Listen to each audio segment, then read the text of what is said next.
కురుక్షేత్రంలో అర్జునుడి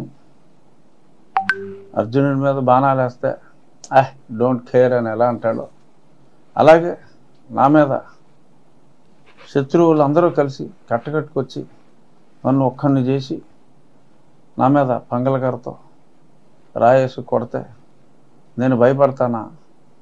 నా వెనక ప్రజలు ఉన్నారు అని చెప్పి ఒక 16 మంది 2 గంటలు బ్రహ్మాండంగా తిరిగిన తర్వాత ఒక 16 మంది వైద్యులు, ఇంకో 26 మంది నర్సులు, వీళ్ళందరితోటి పడుకుని ఒళ్ళంతా ఇక్కడ గాయం, ఒళ్ళంతా గుడ్డ కట్టేయాల్సిన అవసరం ఉందా?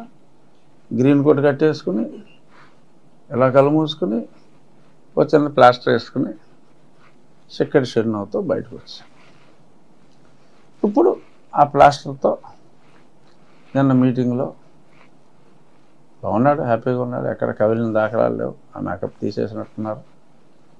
జోగి రమేష్ అనే ఒక పనికిమాలిన వెధవ చాలా సౌమ్యుడు, చాలా మంచివాడు.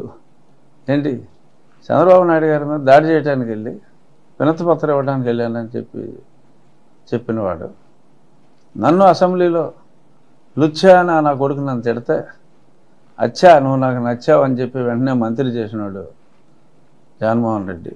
అతను ఒక సౌమ్యుడిలాగా మరి అతను కనపడ్డాడు. ఇలా ఎంతోమందిని యోధుల్ని మహానుభావుల్ని కూడా మరి ఆయన ఆ మధ్యన రాయలసీమలో పాపం పేదవాడు, మీరందరూ సపోర్ట్ చేయండి అని చెప్పి అలా చెప్పాడు. ఇలాగా వీళ్ళందరినీ సౌమ్యుడని, మంచివాడని, చక్కగా మాట్లాడతాడని ఇలా ఒక్కొక్కరికి ఒక రకంగా వాళ్ళ క్యారెక్టర్ని చక్కగా మరి అర్జునుడు విశదీకరించాడు. ఎవరికి అర్థం కాంది, ఎంతోమంది ప్రశ్నించింది. అందరికీ తెలుసు అది డ్రామా అని, దాని గురించి మాట్లాడుకుంటూ అనవసరం. అయినా సాక్షి పేపర్లో నిన్న వేశాడు ఆ రాయి, మీరు చూసుంటారు, చూసారా? అలా రాయి వచ్చింది. మనం పాత సినిమాలో చూస్తాం, మాయబజార్ అనుకో, నాగేశ్వరరావు ఇలా దండం పెట్టుకుని ఇలా బాణం పైకి వేస్తాడు, అది అలా వెళ్ళి ఎలా వస్తుంది, అదేదో నిప్పు వస్తే ఇంకొకటి వాటర్ వస్తుంది, అలా కొట్టుకుంటాయి. అలాగా ఈ రాయి పంగలకర్ర ఎప్పుడు స్ట్రైట్ ఆ పైన ఉంటే అలా పైకి కొడితే అదే డైరెక్షన్లో వెళ్తుంది. ఇది ఎలా వచ్చింది రాయి? అందులో ఏది క్రియేషనే కదా, ఆర్టిఫిషియల్ ఇంటెలిజెన్స్. ఆ రాయి ఎలా వచ్చింది?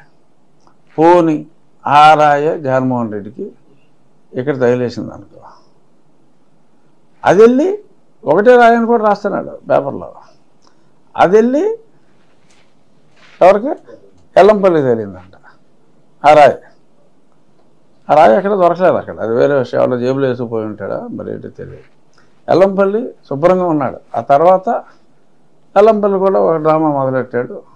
ఇక్కడ తగిలిన రాయి ఎల్లంపల్లి కంట్లో తగిలిందట.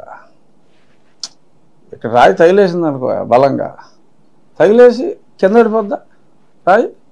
మళ్ళీ ఇంకా ప్రయాణం చేసి ఇదేమన్నా ఏంటిది క్షిపణిలోనే వేస్తారు కదా, కంట్రోల్డ్ క్షిపణి, అదైతే కాదు కదా, పంగలకర్రతో వేసిన రాయి అంటున్నారు. ఆ రాయి తగిలితే నేను నా ఫ్రెండ్ డాక్టర్స్ 2-3తో మాట్లాడా. రాయి అయితే అది క్లియర్గా ఆ పడిన చోట ఒక గుంటలాగా పడి ఆ చుట్టూ ఉన్న ప్రాంతం కములుతుంది తప్ప, ఆ రాయి ఒక మనం ఈ పెద్ద పెద్ద దండలకు వైర్ కడతారు, ఇలాగా ఈ వైషేపు ఉంటుంది, అదేదో లైట్గా గుచ్చుకున్నట్టుంది.